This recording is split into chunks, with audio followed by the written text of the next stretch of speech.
তখন শুনতে পেবে তার বাবা নাকি কবরে জাহান্নামের আগুনে জ্বলে। সে দাঁড়ায় যাবে, বলবে আল্লাহ আমার পক্ষে সম্ভব নয় জান্নাতে যাওয়ার জন্য।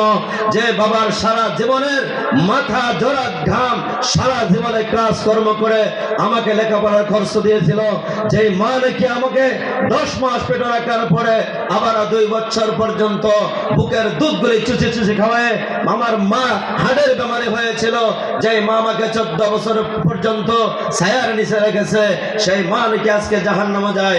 আল্লাহ তাদেরকে জাহান্নামে রেখে আমি 1,80,000 খাদিমার কোনো প্রয়োজন নাই, জান্নাতের প্রয়োজন নাই। আয় আল্লাহ আমার বাবা এবং মাকে জান্নাতে দাও। আল্লাহ রাব্বুল আলামিন বলবে ওয়াশাফাহু ফি আশরাতিন মিন আহলি বাইতি, তোমার পরিবার বর্গের থেকে তোমার মা বাবা নয়, তোমার মা বাবার সাথে আরো 10 জন ব্যক্তিকে তুমি সুপারিশ করো যাদের উপরে জাহান্নাম ওয়াজিব হয়েছে, যাদেরকে মালিক ফেরেশতা জাহান্নামের 19 জন করে দারোগা প্রেরণ করে তোমার পরিবারকে হাতের আগুনের হ্যান্ডকাপ লাগায়, পায়ে বেরি লাগে, জাহান্নামের ড্রেস পরিধান করে জাহান্নামে টানে নিতেছে। এমত অবস্থায় আপনার ছেলে শাফাহু, আল্লাহ পাক বলবে শাফাহু ফি আশরাতিন মিন আহলি বাইতি, তুমি তোমার পরিবার বর্গের থেকে সুপারিশ করো তোমার জাহান্নামী লোকদের জন্য, আমি তোমার সুপারিশ কবুল করব। সেই আলিমে দিন হাফিজে কুরআন কিয়ামতের দিবসে সুপারিশ করবে, আল্লাহ সেই তাদের সুপারিশকে গ্রহণ করে আপনার পরিবার বর্গ থেকে 10 জন ব্যক্তিকে বিনা হিসেবে জান্নাতের হুকুম হয়ে যাবে। তাদেরকে জাহান্নামের ড্রেস খোলা হবে, তাদের হ্যান্ডকাপ খোলা হবে, তাদের পায়ের বেরি খোলা হবে, তাদের জাহান্নামের ড্রেস করা হবে, জান্নাতের ড্রেস পরিধান করা হবে। জান্নাতের নাজ নিয়ামত ওয়েলকাম জানায় জানে 500 ফেরেশতা আপনার ছেলেকে আলিমের সাথে 10 জন ব্যক্তিকে জাহান্নামী ব্যক্তিকে জান্নাতে প্রবেশ করাবে। চিল্লায় বলেন সুবহানাল্লাহ, সুবহানাল্লাহ ওয়ালহামদুলিল্লাহ, লা ইলাহা ইল্লাল্লাহ। ভাইয়েরা আমার, বন্ধুরা আমার, এই জন্য একজন আলিমের মর্যাদারে ভাই পৃথিবীর বুকে এত মর্যাদা একজন আলিম যতদিন পর্যন্ত থাকবে, আমার আল্লাহ 7 আসমান জমিন সব কিছু ঠিকঠাক রাখবে রে ভাই। ভাইয়েরা আমার, বন্ধুরা আমার, এই মাদ্রাসা থেকে আজকে ছেলে ফারিগ হয়েছে, আপনার ছেলে আপনার ভাতিজা ফারিগ হয়ে গেছে। একদিন যদি সে মেহনত করে, কোরবানি করে, আল্লাহর দরবারে মেহনত করে, একদিন মুহাদ্দিসে কবির আল্লামা খলিল আহমদ সাহারানপুরি রাহমাতুল্লাহর মতো আল্লাহর ওলি হয়ে যাবে। এই মাদ্রাসা পড়লো, কিছু মেহনত যদি করা হয়, মুজাদ্দিদ আল বেসানি আল্লামা আহমদ সরাহান্দি রাহমাতুল্লাহর মতো ওলি হয়ে যাবে। শেখুল ইসলাম আল্লামা হুসেন আহমদ মদনী রাহমাতুল্লাহর মতো ওলি হওয়ার দরজা হলো, ফ্যাক্টরি হলো মাদ্রাসা। ভাইয়ারা আমার, বন্ধুরা আমার, এই মাদ্রাসায় হলো মাহমুদুল হোসেন গঙ্গোবী, মাহমুদুল হোসেন দেওবন্দি রাহমাতুল্লাহ আলাইহি বনার ফ্যাক্টরি। এই মাদ্রাসা হলো রশিদ আহমদ গঙ্গোবী রাহমাতুল্লাহ আলাইহির মতো আল্লাহর ওলি বনার ফ্যাক্টরি হলো মাদ্রাসা। ভাইয়ারা আমার, বন্ধুরা আমার, আল্লামা হুসেন আহমদ মদনী রাহমাতুল্লাহ আলাইহি বনার ফ্যাক্টরি হলো মাদ্রাসা। মাদ্রাসা হলো মুজাদ্দিদে মিল্লাত আল্লামা আশরাফ আলী থানভী রাহমাতুল্লাহ আলাইহি বনার জায়গা হলো মাদ্রাসা। এই ফ্যাক্টরি থেকে আল্লাহর ওলি দরবেশ তৈরি হয়। জোরে চিল্লায়ে বলো সুবহানাল্লাহ। ভাইয়ারা আমার, বন্ধুরা আমার, এই মাদ্রাসা দেখা যায় কিছু নাই, কিন্তু ভাইয়ারা আমার, বন্ধুরা আমার, পৃথিবীর যত জান্নাতি বড় বড় উলামা হয়েছে, যাদের ফয়েজ আর বরকতে আমরা এই মাদ্রাসায় কদম দিতে পারছি, সমস্ত পৃথিবীর পীর আউলিয়া দরবেশ গাউস কুতুব সিদ্দিকিন সকলে এই মাদ্রাসা থেকে পড়া আলিম হয়ে গিয়েছিল। চিল্লায়ে বলো সুবহানাল্লাহ।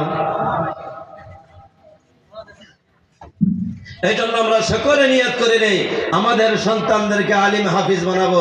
কারা কারা বানাবো হাত উঠে আল্লাহকে দেখায় দেয়, হাত উঠাই, কারা কারা বানাবো হাত উঠা দেখা দেয়। আল্লাহ কবুল করুক, জোরে বলেন আমিন। দ্বিতীয় নম্বর, ভাইয়ারা আমার, আমি হুজুর থেকে শুনেছি যে ওয়াল আসরি সূরার এই তরজমা তাফসীর করার জন্য আমিও সেটা তাফসীর 2 মিনিটের ভিতরে করে দেব। আল্লাহ রাব্বুল আলামিন বলছে ওয়াল আসর ইন্নাল ইনসানা লাফি খুসর। আল্লাহ বলতেছেন আমি আসরের কসম দিয়েছি, তোমরা সকলেই ক্ষতিগ্রস্ত, তোমরা বরবাদের মধ্যে আছো, তোমরা খাসারের মধ্যে আছো, তোমরা জাহান্নামের দিকে, তোমরা প্রত্যাবর্তনের দিকে আছো। ইল্লাল্লাযীনা আমানু, হ্যাঁ তোমরা বাঁচার একটাই উপায়, সেটা হলো তোমরা যদি ঈমান আনো। আর ঈমান কার উপরে? মান আমানা বিল্লাহ, আল্লাহর উপরে ঈমান আনো, যে আল্লাহ রব্বুল আলামিন সব কিছু করতে পারে।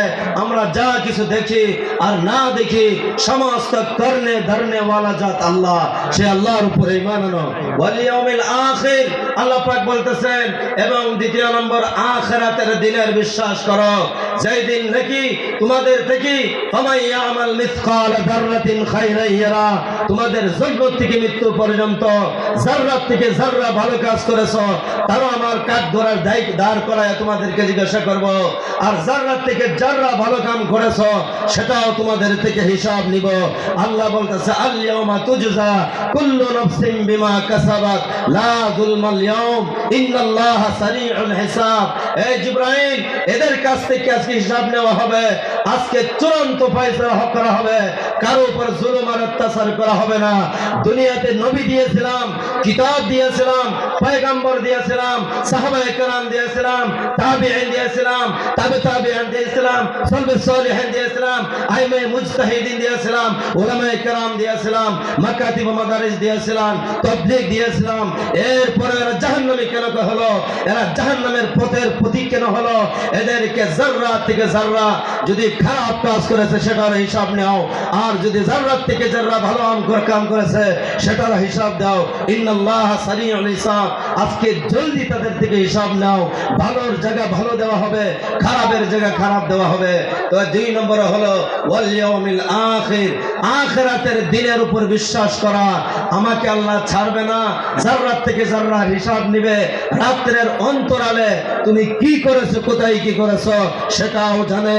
জমিনে সাক্ষী দেবে কাল কিয়ামতের দিন, কোন জায়গায় তুমি গুনাহ করেছো, কোন জায়গায় তুমি গিয়ে জমিনের মধ্যে গিয়ে গুনাহ করেছো। সেই দিন জমিনে তোমার বিপক্ষে সাক্ষী দিয়ে জাহান্নামে দাঁড় করাবে। এই জমিনে যদি তোমার সিজদা পড়েছে, এই জমিনে যদি তুমি আল্লাহকে ডেকেছো, এই জমিনে যদি তুমি মাদ্রাসা কায়েম করেছো, এই জমিনের মধ্যে শান্তি বিস্তার করেছো, জমিন তোমার পক্ষপাতী হয়ে আল্লাহর দরবারে তোমাকে জান্নাতের প্রতীক বানাইবে। জোরে বলো সুবহানাল্লাহ। দ্বিতীয় নম্বর সাক্ষী দিবে তোমার পাও। তোমার পায়ের দ্বারাতে কি গুনাহ করেছো, কি করেছো, কোন দিকে তুমি কদম ফেলেছো, সেই কদম তোমার পায়ে কাল কিয়ামতের দিনে সাক্ষী দিবে। যদি ভালো করেছো তোমাকে জান্নাতের প্রতীক বানাবে, আর যদি এই পায়ের দ্বারাতে অন্যায় করেছো কিয়ামতের দিবসে এই পাও তোমাকে জাহান্নামের দিকে নিয়ে যাবে। তিন নম্বরে তোমার লজ্জাস্থানে সাক্ষী দেবে যে আল্লাহ তুমি দিয়েছিলা সঠিক জায়গা ব্যবহার করার জন্য, তুমি গোপনে কোন জায়গায় কি করেছো দুনিয়ার কেউ দেখে না। যে আল্লাহর হাতে জাহান্নাম আর জান্নাত, যে আল্লাহ তোমাকে ধরবে